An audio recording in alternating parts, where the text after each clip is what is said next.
నమస్తే న్యూస్ 24 తెలుగుకి స్వాగతం. వార్తల్లోని ముఖ్యాంశాలు ఇప్పుడు చూద్దాం.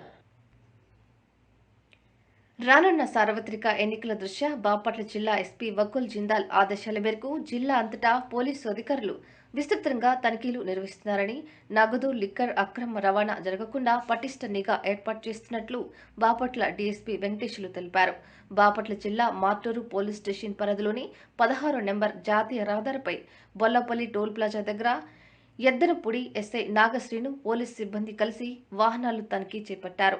అందులో భాగంగా ఒంగోలు వైపు నుండి గుంటూరు వైపు వెళ్తున్న స్విఫ్ట్ డిజైర్ కారును తనిఖీ చేయగా కారులో 3 బ్యాగుల్లో 2,25,00,000 రూపాయలు నగదు ఉన్నట్లు గుర్తించారు.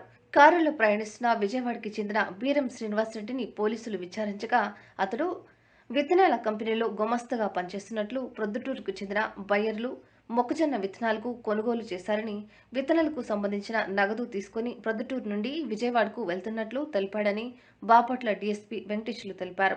కేసు విచారణ చేస్తున్నామని, నగదు ఐటీ అధికారులకు అప్పగించడం జరుగుతుందని డీఎస్పీ తెలిపారు.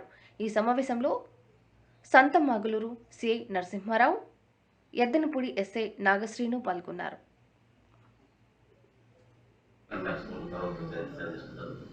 క్యాష్ వచ్చేసి మీకు వచ్చేసి బాపట్ల వచ్చి ట్రైన్ పంపిస్తే తర్వాత అదేవిధంగా తదుపరి నిమిత్తము